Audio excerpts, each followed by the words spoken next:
I kept turning the events over in my mind. Could I have handled things differently? Could I save Mr. Silton without hurting that man? What even happened Mr. to that Preston man? could see I was upset, and said music was a good alternative to facing up to problems. Come with me, Excuse me? he insisted. I'm going to teach you how to play drums. Oh no. First, he said, just play the bass drum along with me. We'll see how good your timing is.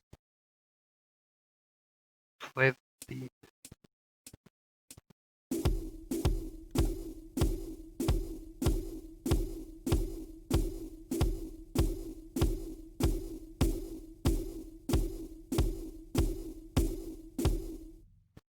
Try that again? No. Down and right, X and A. Give each drum a few hits to get a feel for them.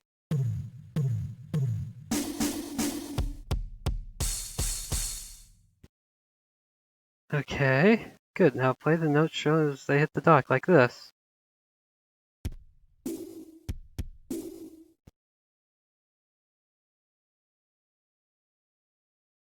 Now you try. Now we're just playing Guitar Hero.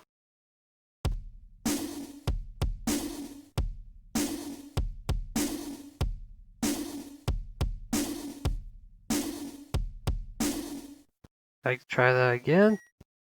No. Play song together.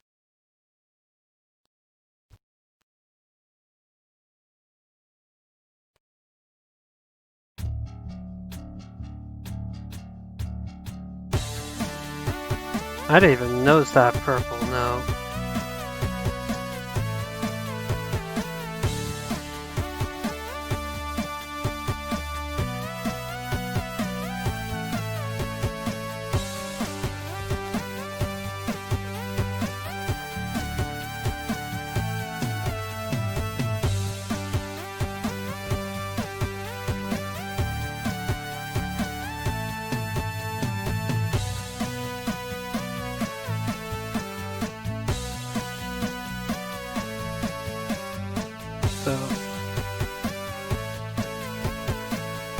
So I guess this game just couldn't decide what kind of game it wanted to be or something, cause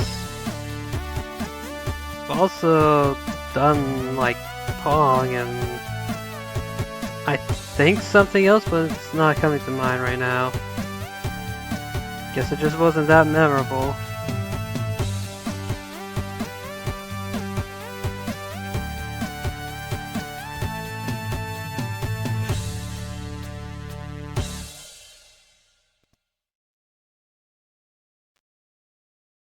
Star rating 6 out of 10. Missed 25 notes.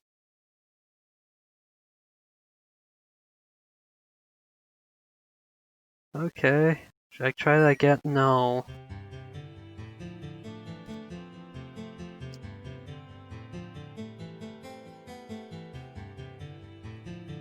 Mr. Silton was patched up, but still pretty angry. He referred to the man as a word. Okay, pressing down paused it. it. My dictionary file. It should have been between canning and cup. I reminded Mr. Silton about going to find the others now we had the van. But he said there was something even more important we had to do first. Mr. Silton explained that it was a good idea that Mr. Logan be released from prison early, and that this wouldn't involve a parole board, but might involve dynamite. Straight away I was apprehensive. I thought only bad people went to prison. I knew Mr. Logan was the guitarist in Mr. Silton's band, but why would we help a bad person? In the end, I think it's only Mrs. Silton's smile that convinced me to help. Mrs. Silton promised to have a present for us when we got back. She said she'd been saving her money from her decorating job. I didn't know what I would need money for, but then realized, if nothing else, new games consoles must be out. Be careful, said Mrs. Silton with a big smile.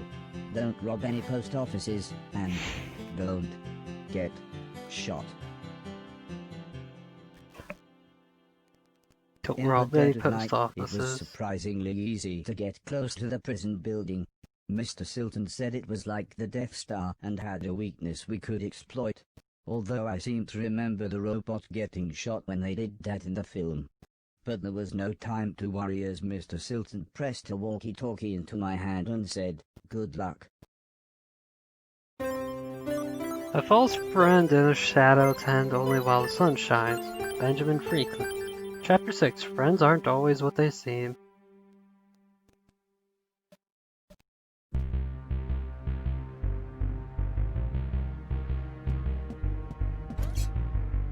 Oh, here we go. Doing a prison break.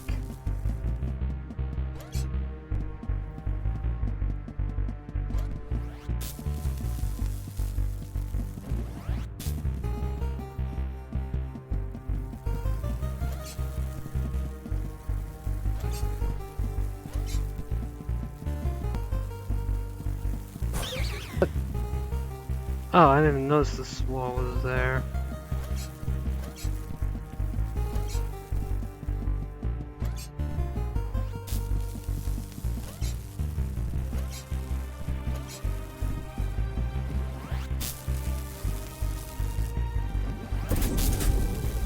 There we go.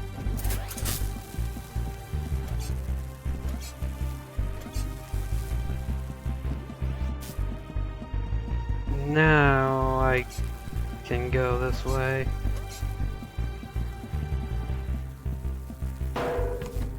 It was obvious the security lights would set off an alarm.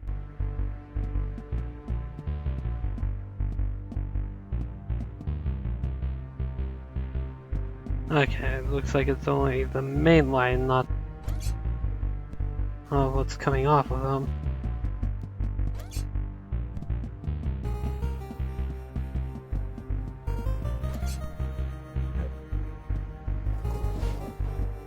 Yay, shield friend's back. All junk cleaned, huh?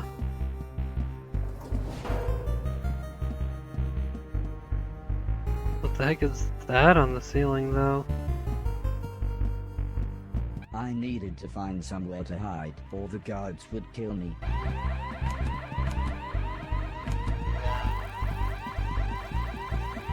Okay, so that thing on the ceiling is just a turret.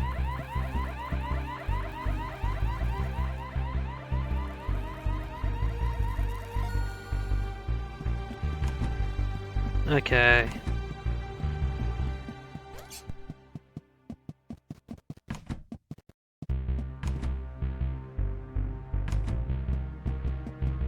Yeah, let's follow him.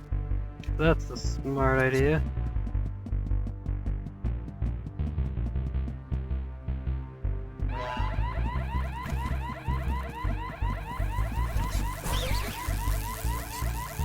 Oh.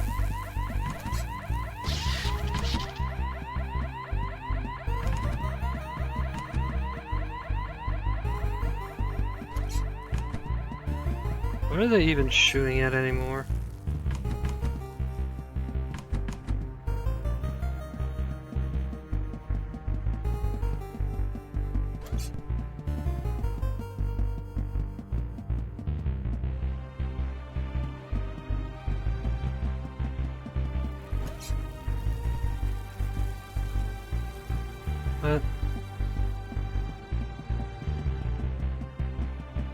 What do I do?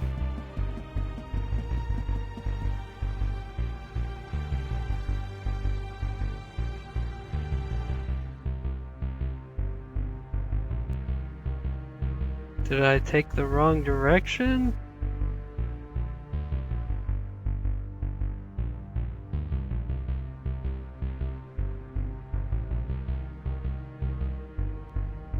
I guess I need to go somewhere else and find the other side of the vent.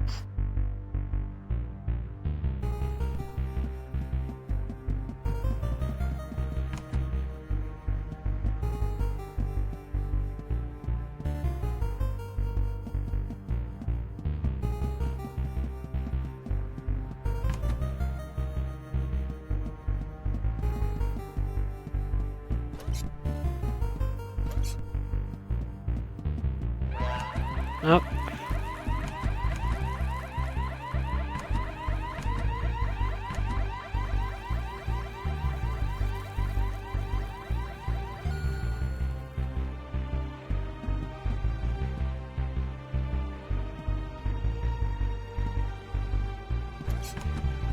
I guess I need to go on the ceiling.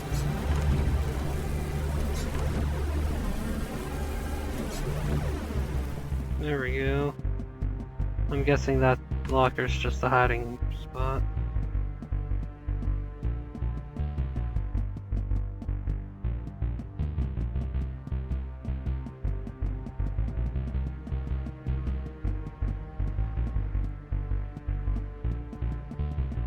Oh, these cameras are ineffective.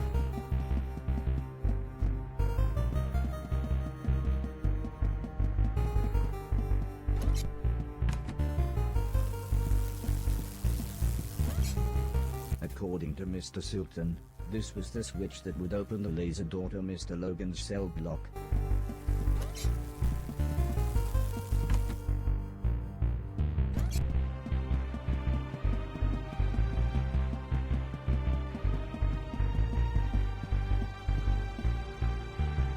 Definitely a trash can hiding behind these boxes.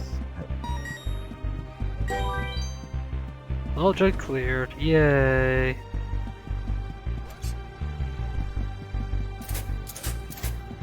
Alarm override.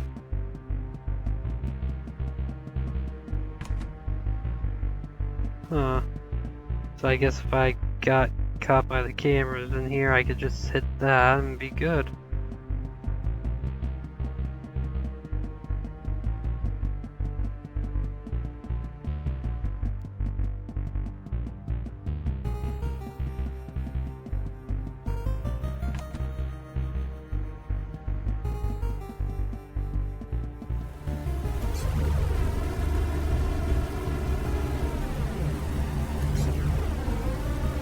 I'm guessing this guy knows about how gravity boots.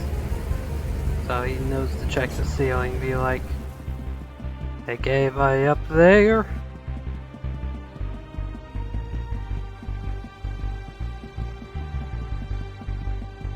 So there is a shield right there, but I don't need it right now. As I just walk straight into an alarm.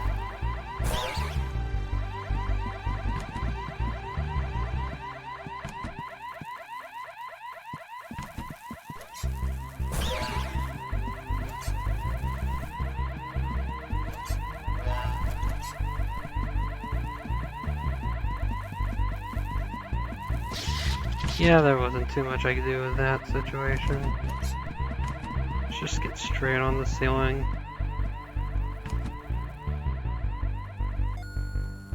There we go.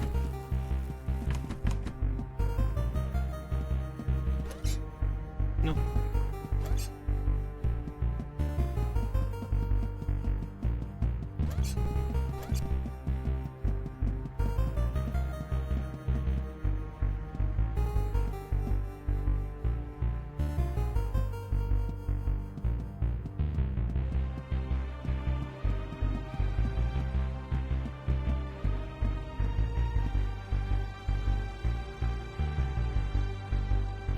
Just gotta wait for him to walk by, huh?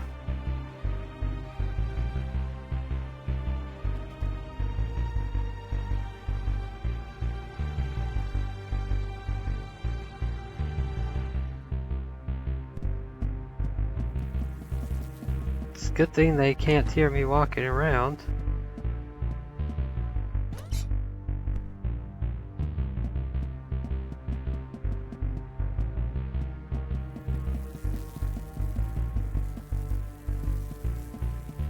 Control room.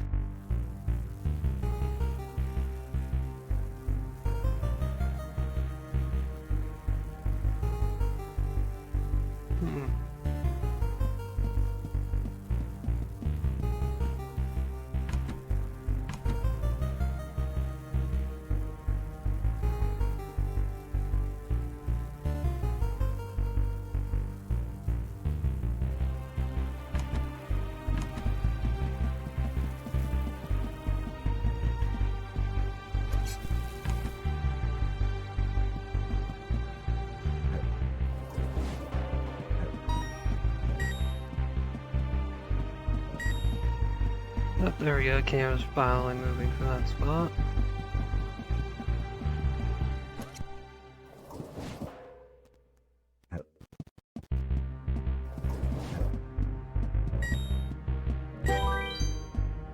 Yay, junk cleared.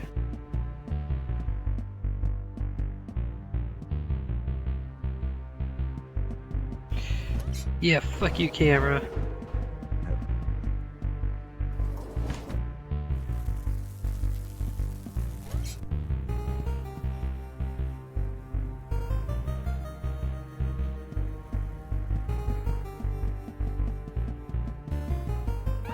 Security room.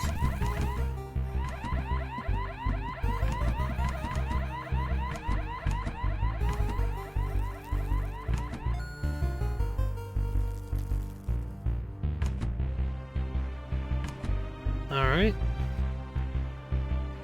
What's going on in here anyway? Nothing that I can see, thanks. Glad the locker's not nearly as effective as the bush.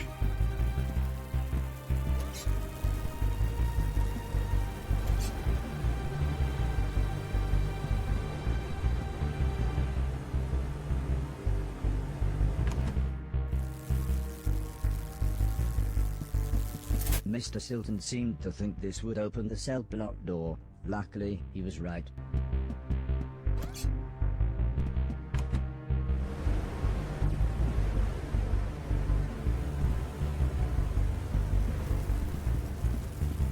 Alright.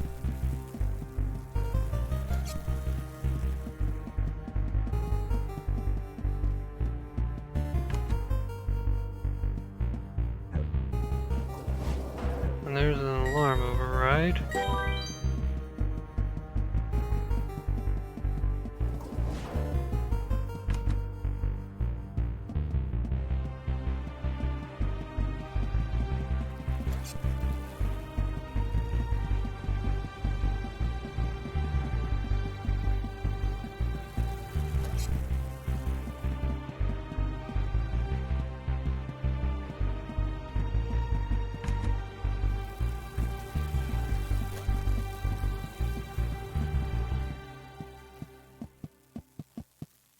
Come on, go in.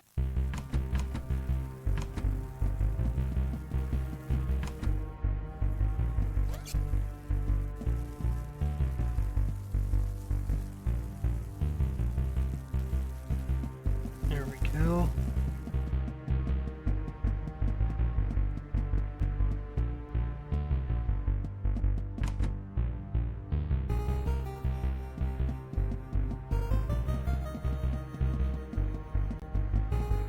Unsurprisingly, Mr. Logan's cell was locked, but, thanks to my speedy brain, I was able to hack it in seconds. Mr. Logan was not pleased to see me. No one ever was. But I couldn't work out why. However, when I mentioned Mr. Silton, he soon cheered up. We quickly made our way outside. Although I wasn't sure about Mr. Logan's stealth techniques, they were quite different from mine. But someone must have noticed Mr. Logan was missing, as, with a bright flash, we were soon attacked. Oh, This got still shot wasn't the again. plan, said Mr. Silton as he insisted he was okay, and that, no, I didn't need to clean up the trail of blood. He did however urge me to take care of the huge tank bearing down on us. Yeah, that does seem like a problem.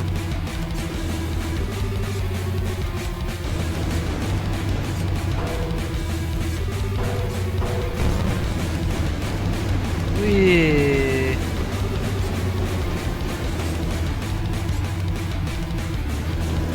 Oh, there's a new one over here.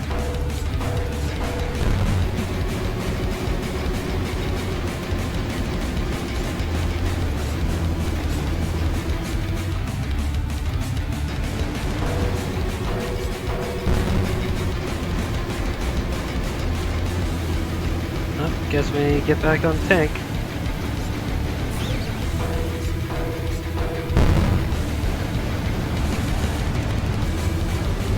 We all piled into the van. Mr. Logan and Mr. Preston took out large guns as Mr. Silton gave me some driving software. It basically explained that one foot pump made the bang go, and the other one signaled Mr. Logan and Preston to fire their guns. Okay.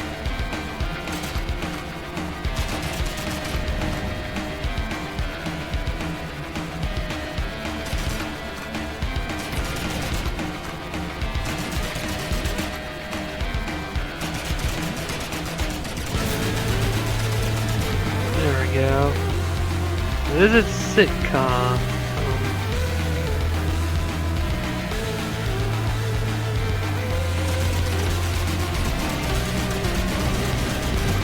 Come on, take out the truck.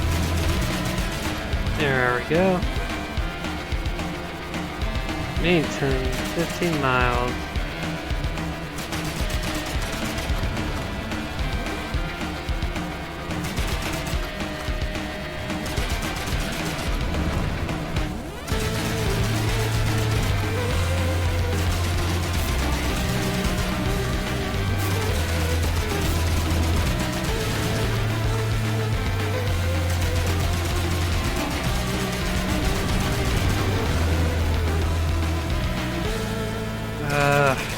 Take him out. Oh! Oh! Travel faster, bullets.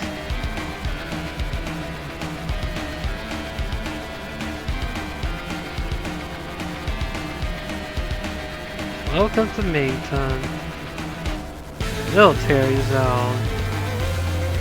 I hoped that all the bullets fired led to non-fatal wounds, but statistically that was incredibly unlikely.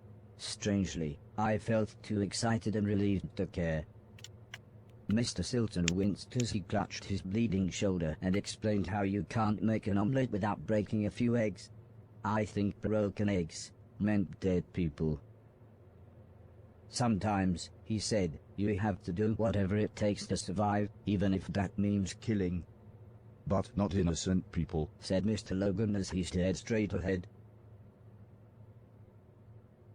Eventually, I asked Mr. Logan what he had done to end up in prison, but he just continued staring out of the window. Mr. Preston smiled as he said, I suppose someone should explain. He told me when the war started, he and Mr. Silton had avoided conscription, but Mr. Logan was called up. His unit's first orders were to sweep through a huge urban area, killing anything that moved. The only trouble was, hundreds of refugees had recently taken shelter there. The generals knew that those people were there, said Mr. Preston, but they couldn't have cared less. This isn't the time for another one of your conspiracy theories, interrupted Mr. Silton. Although this obviously annoyed Mr. Preston, he continued explaining how Mr. Logan and another man deserted, and, after a poor attempt to hide in a wooden vaulting horse, the pair of them were caught at gunpoint on a train, whilst trying to speak rudimentary German. Mr. Logan guided us down a small side street as Mr. Preston complained that he needed the toilet. Mr. Silton asked why we were taking the scenic route while he was trying not to bleed to death. But Mr. Logan gave Mr. Silton a quick glance. You're fine, he said with the faintest of smiles. Soon the night sky was full of twinkling stars, and I was able to impress everyone with my navigation skills. The software was state-of-the-art, but I remember Heather telling me how the ancients had used the stars in much the same way. It always made me smile, thinking about the names she gave the constellations. What the heck? It was the middle of the night by the time we got back, but Mrs. Silton was still up waiting for us. Really, again, in the same place, was all she said as she shook her head and tended to Mr. Silton's second bullet wound. Mr. Preston nearly knocked us over as he sprinted towards the bathroom. It appeared that his body had kept on making urine, even though it didn't have anywhere left to store it. Yep, that's what blood does, it just keeps me. I asked Mr. Silton about Heather and the old lady, but he said he was just about to wash his hair. When I asked him again later, he said the main thing was that we'd got Logan and the van back, and couldn't the rest wait until I had cleaned up the band room for him. I didn't know what to say. Everything we had done, everything I had helped him with, I thought it was all to get everyone back together. But now I didn't know what to think. Before I could say anything, Mrs. Silton explained that it was okay if I only travelled on trains and was alone. I must have looked worried as Mrs. Silton smiled and continued, "If you really want these idiots to go with you, they can disguise themselves and catch the next train after you." Mr. Silton was dismissive, and said I'd get nowhere without proper ID. "They'll be stopping robots for even the tiniest of things," he said. "And a robot passport costs a fortune these days." "Well," said Mrs. Silton, "it's a good job I've got this." Mr. Silton looked confused and asked where Mrs. Silton got the money. "Sometimes," said Mrs. Silton, "when God slams a door in your face and shoots you twice in the shoulder, he opens a window." Mrs. Silton explained how Preston had given her the extra money. He said there was good money to be made selling pills and powder to people that distracted them from the world being an absolute mess. "Bedtime," said Mr. Logan as he carried his guitar into his room. Everyone else left one by one, leaving me stroking the dog. At least you're not just like eviscerating the dog. Look, we're doing this minigame again.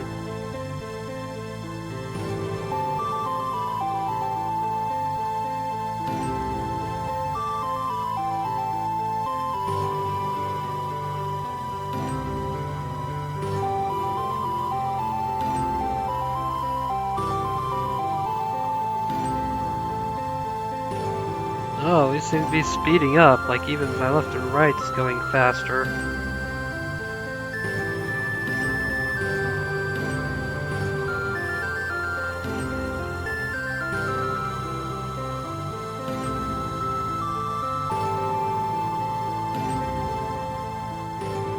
So, can we have like less minigames?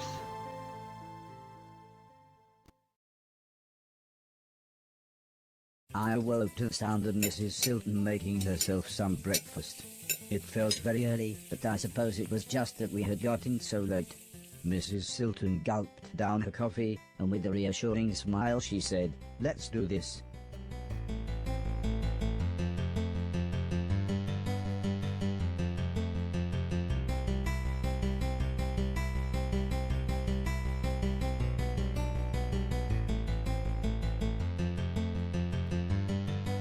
Well, now we know what that machine's for.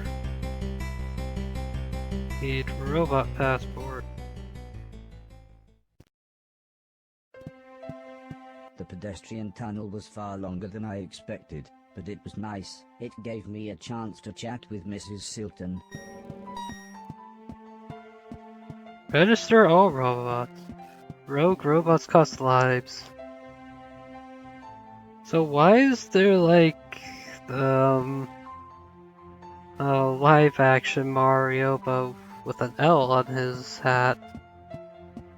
She told me she was from an upper-class family, and that her parents had nearly disowned her when she married Mr. Silton. And it's basically the same guy, but now he has a B on his hat. And also a bigger hat. But she said she really was happy being with her husband. And after all, as she put it, he did provide for her in this messed up world. And I'm unable to rut during this segment. However, I couldn't help but laugh when she said how much she liked Mr. Silton's band. I steered the conversation onto the topic of the war. She explained she had been a nurse near some major combat, but she looked really sad, so I changed the subject. I asked her if the town was nice.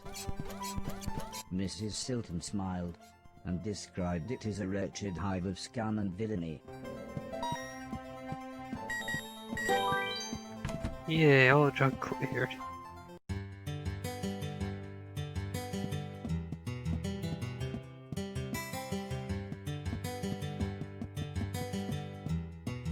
I guess she didn't know what to do when I started going right instead of left.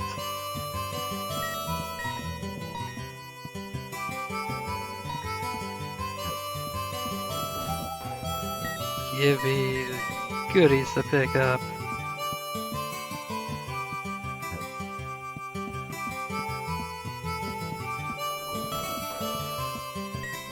I'm gonna guess there's probably a good reason not to hit the people with the trash cans. But I really wish the cars weren't obscuring my vision. I got a basketball. Train tickets cost 1,000. So Mrs. Silton said I should trade in some of the things I'd cleaned so I could afford to travel. However, when we tried the door, it was apparent that the junkyard owner wouldn't be back for a while. So Mrs. Silton suggested I try to earn some money by other means. She said there were plenty of jobs in the town that a robot could do.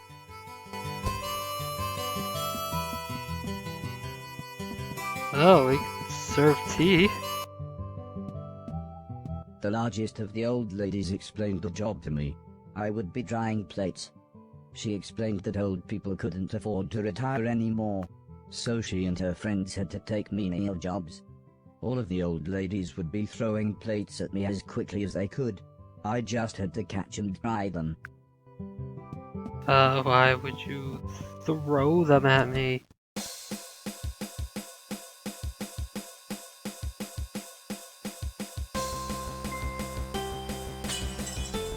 Okay, I have to hold diagonals.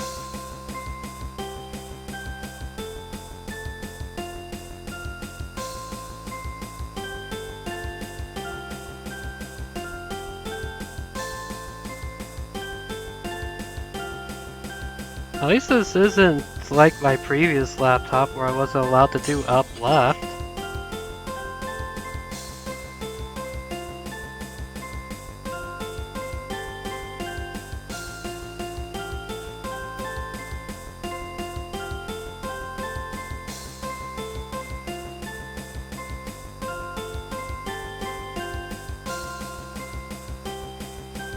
Why, we have to be doing more mini games.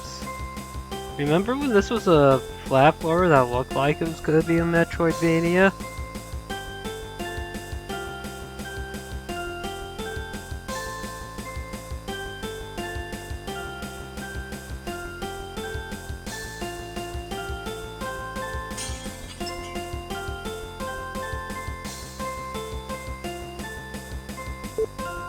Seriously, why are they throwing the plates at me?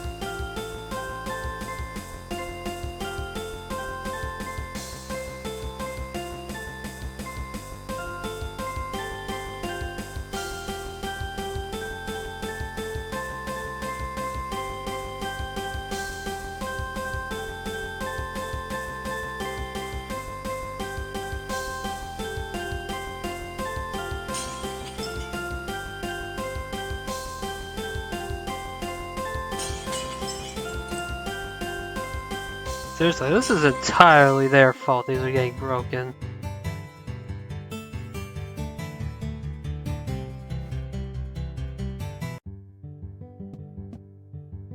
Well, I almost got enough for a train ticket just from one job.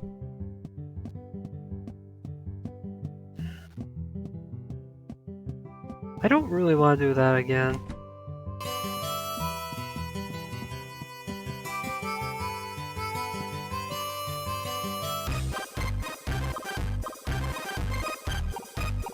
The rickety old door led into some kind of Be in drinking Moss establishment. Eisley. But the bartender soon made it clear that, as he put it, they didn't serve my kind here, and that I would have to wait outside.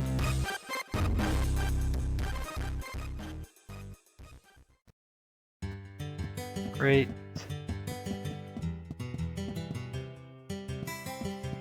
Arcade. Oh, there's robots playing arcade.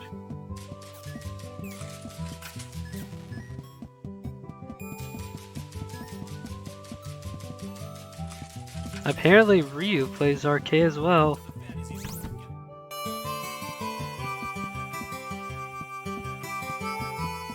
Robot Dyers, Belittle Woods.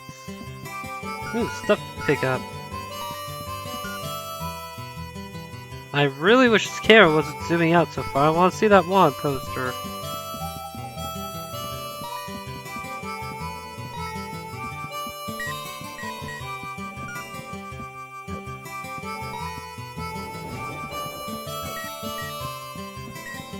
I didn't really want to pick up the trash can again. Absolute brick.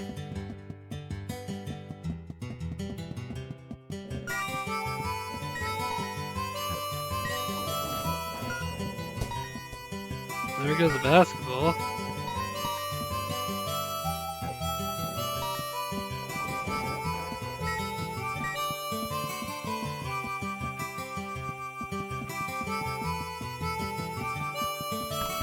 Okay, I guess I'll check this one out. The post lady explained the job to me. I would be sorting parcels. Many people were now separated by desolate battlefields and needed these care packages to survive. The parcels were either red or blue. I just had to stamp the right ones with the right color at the right time. Okay. Get ready, sort.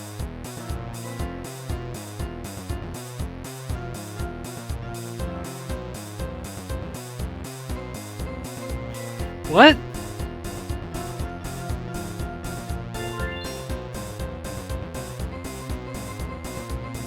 It's not happening where the...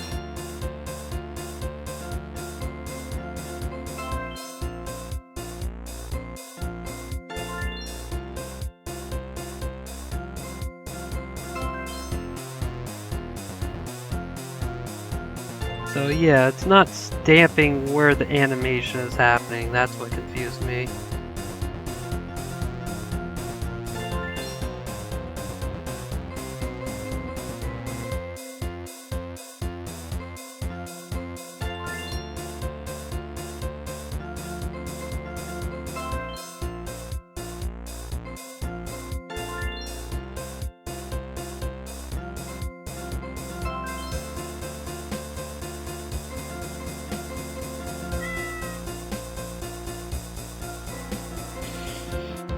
What?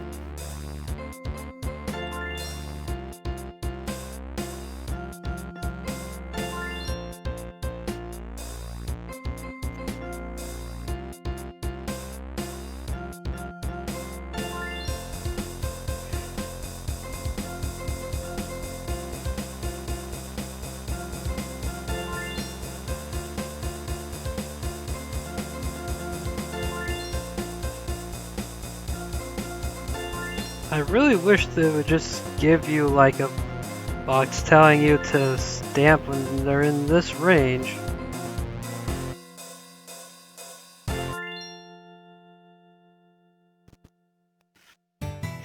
Shift complete, gotta be good enough. Well, I've got over 1,000. Miss Silton, where are you going?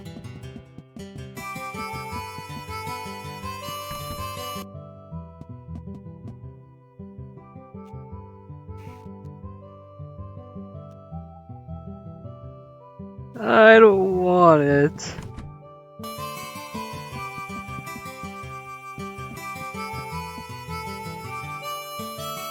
Oh yeah, these are Logan Preston. The foreman explained the job to me. I would be making bricks.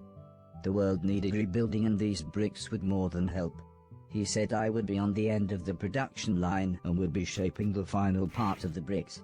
All I had to do was hit the brick in time with everyone else. Okay, you gonna tell me, at least tell me the controls for this one? Oh.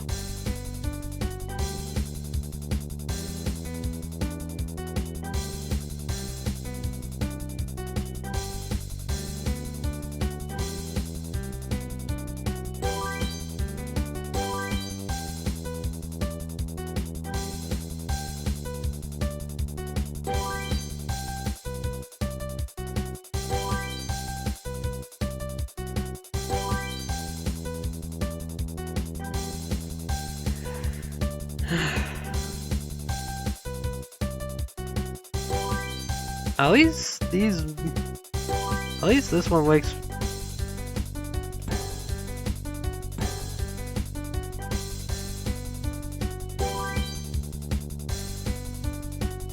At least these make more sense than having dishes just chucked at me.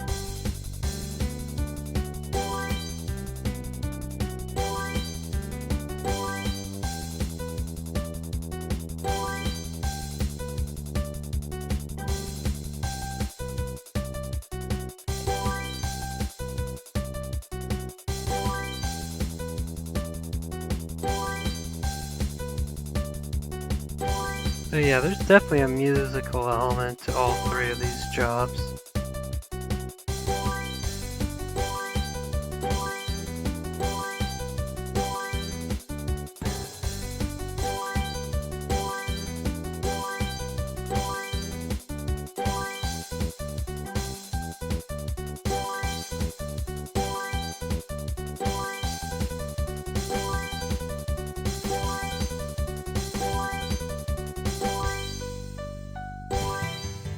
B+. I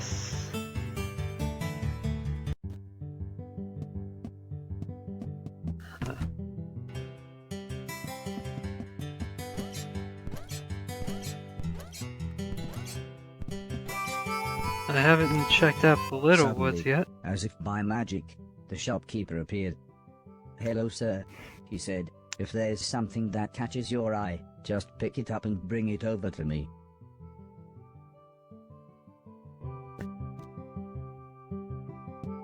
Huh.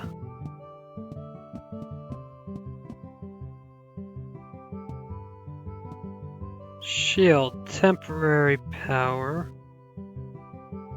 Oh. Get another one of these guys following me.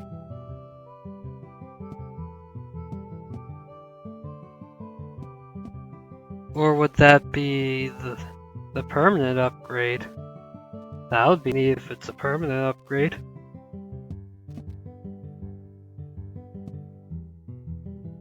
Basic. What does that mean? Speedy clean. Okay, I think I know what that means. I think it means I pick up the larger objects faster. And then vacuum, I don't know. Oh. So what would basic do though? If I pick this up,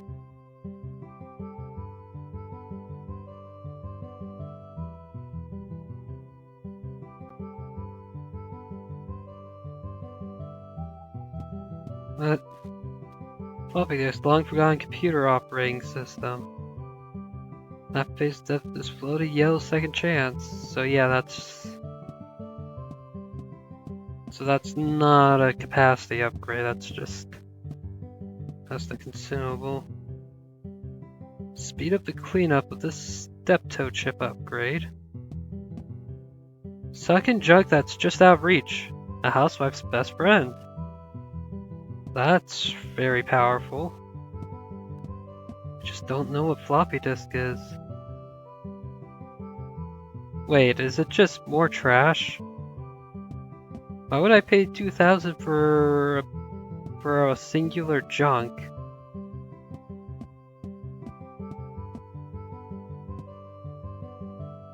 Doesn't look like I'm allowed in the fitting room. Oh god, so that means I need like 14k.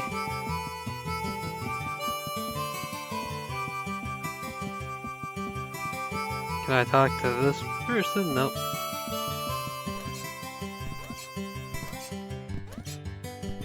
Oh, hey, an unsmashed garbage can. Oh, it's got the basketball. What would I want a basketball for?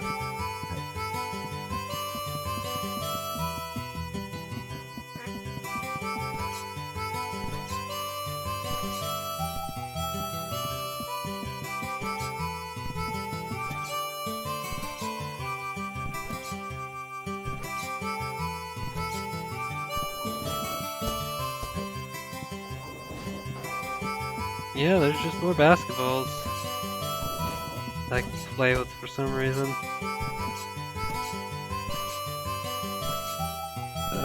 I guess that